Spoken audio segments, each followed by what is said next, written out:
Hello, football fans, and please forgive the lateness for what I'm about to say. I think it's the Thanksgiving holiday that kind of had me delayed as far as this very short mention of this. But major congratulations go out to the Winnipeg Blue Bombers. That's right, the Blue Bombers won the Grey Cup over a week ago, and it was the Blue Balls versus the Tiger Cats. Both teams had long droughts, but they were both on a mission. They were looking to finally get that elusive trophy. And in the end, it wasn't even close. Winnipeg stood tall and easily defeated Hamilton. And I was happy for the Blue Bombers because I kind of have a soft spot for Winnipeg, mainly because of Chris Jericho. And plus, they had a longer drought. Hamilton, of course, it's now 20 years now. They haven't won since 1999. But Winnipeg, this was their first Grey Cup since 1990, so almost 30 years, and they finally pulled it off and got the crown in the Canadian Football League. So who knows what the next season will bring? Who knows what 2020 will bring? Will Winnipeg repeat? Will somebody knock them off? It's going to be a long wait, but the new season starts in the summer in June, and it's going to be a hell of a upcoming season. But again, congratulations to the Blue Bombers. Now, on to the NFL. A lot happened in Week 13, and we are now in the month of December. That's right. It is going to be a sprint, but it's going to be a roller coaster sprint en route to the finish line, which takes place on December 29th. December 29th is the final day of the regular season. And of course, Week 17 is all one day. It's all one day. That's Sunday. With games. This is Eastern time now. Going by Eastern time. At 1 Eastern, 4:25 Eastern, and the Sunday night game, whatever that is, we still don't know. And we won't know for another few weeks. But and this sprint began with Thanksgiving weekend, and Dallas made another spectacle of themselves. They lost at home to the Bills. And the Bears took down the Lions and ended what little chance they had at the playoffs. But it ended well for one team. The Thanksgiving ended well for one team. Congratulations go out to the New Orleans Saints. The New Orleans Saints defeated the Falcons, and as a result, they became the first team to clinch a postseason berth, and they won the NFC South for the third straight year. So, yeah, the Saints are postseason bound. They are officially in. And as for Sunday, we got another clash, the Titans involving the Niners, where it was Niners and Ravens in a game that strangely wasn't flexed to a more convenient time. I don't know why. But when the dust settled and when the final whistle sounded, it would be the Ravens who stood tall. The Ravens won 20-17 on a Justin Tucker final second field goal, and they now stand at 10-2, while San Francisco drops to 10-2. For Baltimore, this was their 8th straight victory. The last team to beat them, surprisingly, was Cleveland. And this game definitely affected both conferences. Let's start with the AFC. And what all took place on Sunday. The Sunday night main event per se was the Texans and the Patriots. The Patriots they were playing a real team, so we all know what happened. They lost. New England was defeated 28-22, and now they dropped to 10-2, while Houston stays on top of an AFC South that has Tennessee of all teams out there. Tennessee defeated the Colts, and now they're in the race. They can win a division title for the first time in God knows how long. But Baltimore and New England are both tied at 10-2. And Baltimore has the tiebreaker because they were the other team that beat New England. They were the first team to do it a few weeks ago. So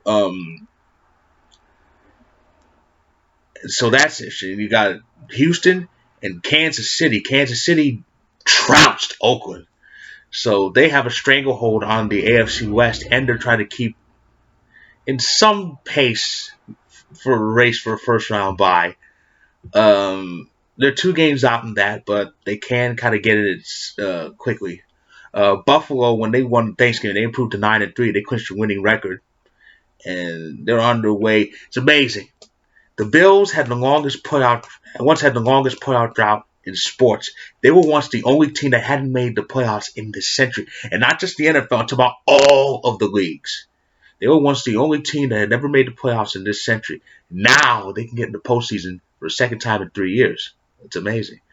Now this doesn't really mean anything, but I have to mention it. Congratulations to the Bengals. They finally won a game. And against the New York Jets, the same Jets that beat Dallas, lost to Cincinnati. And it wasn't even close. My goodness. I'm a bit disappointed because I thought I was going to see another 0-16. It would have been my 3rd in my lifetime. But alas, it was not to be. And Pittsburgh, they got their ultimate revenge on the Browns for what happened how the last game ended. Of course, the Steelers took Jerry Seinfeld's words to heart. The best revenge is living well. As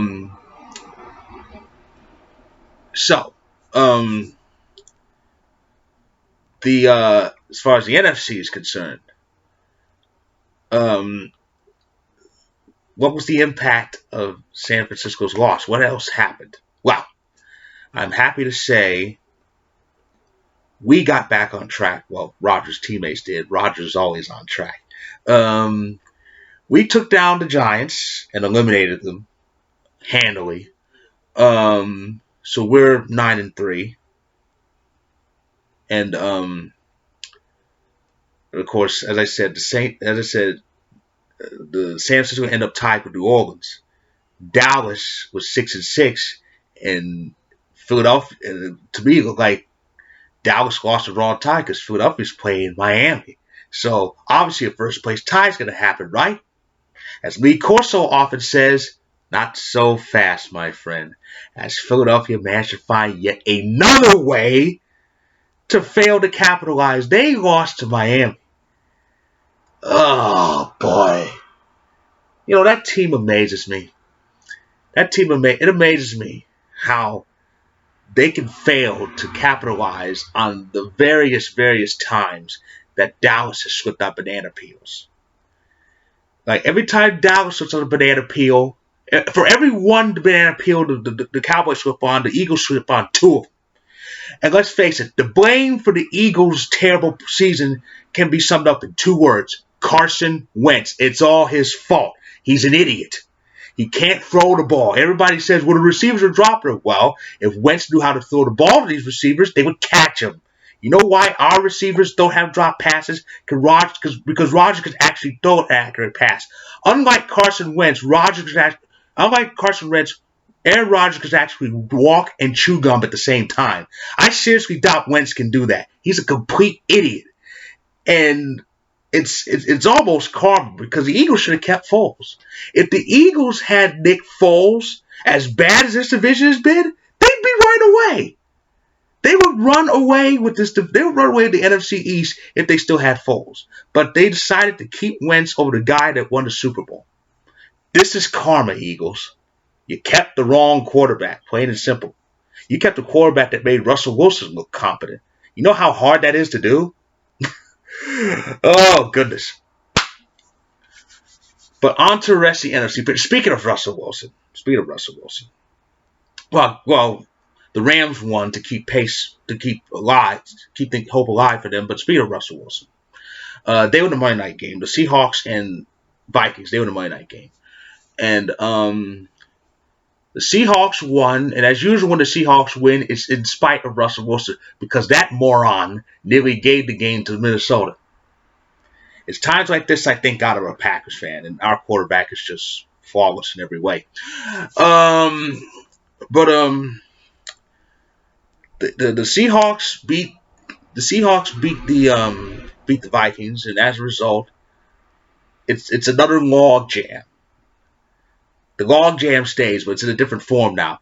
You have 3-10-2 teams. The Niners went from top seed to a wild card. The pains of being in the NFC. Even worse for the Niners, if the season ended right now, they're gonna be on the road against a 6-6 Dallas team that's in first place. Again, the pains of being in the NFC. New Orleans took over as the new number 1. Seattle's number 2. We're number 3. We still have a shot at a bye, but things need to happen. Things need to happen. And the Rams, they're one game behind Minnesota. And I'm going to make this what's not like Paul Heyman would say, it's not a prediction, it's a spoiler. The Vikings are going to miss the playoffs. Actually, it's not really a spoiler. It's just routine. Yeah, the Vikings are going to miss the playoffs. That team is just not complete at all, and the Rams are behind them. The Rams actually have players. Watch what I tell you. But yeah. So, what's in store for us in Week 14? Well, Week 14, oh boy, Week 14 starts with the Cowboys and the Bears. Now, this game affects a lot of Packer fans overall, not because either one of them have a chance of catching us. No, that's not the case at all. These are historically two of the Packers' biggest rivals face each other. And what they have noticed on Twitter, there are actually Packer fans that are actually going to go for the Bears. Packer fans hate the Cowboys even more than they hate the Bears. This is interesting. And the scary part about this is the way Dallas is free falling. If they lose this game, they will probably drop down to the bubble, to the wild card race, and the Bears be ahead of them. That's chaos right there. But as far as some other games in Week 14, Packers are at home against Washington. Good for us, another bye week. The Vikings face the Lions, so they have a bye week too. Saints and Niners. Oh, that's going to be good. Saints and Niners. Another drag them out shootout. That's going to be very interesting. Seahawks, Rams, that's the Sunday night game on NBC. Those are the key games in the NFC. In the AFC, New England, Kansas City going at it. That's what I mentioned before. Kansas City still has a shot at a bye, but they need to beat New England. Simple. Baltimore and Buffalo face each other. Pittsburgh is in Arizona. The Steelers are going to face the Cardinals. That's going to be, and it's a very important game for them. They can continue to climb up. Tennessee and Oakland play each other, and Houston faces Denver. And there's a lot of clinching scenarios, but I'm actually going to save that for a separate video. Let you know who can get in and how. So that's my review. That's my brief review of the Grey Cup and my kind of elaborate review on Week 13. I will end the video with this. December is an insane ride. I suggest you enjoy this responsibly. Okay? And until next time.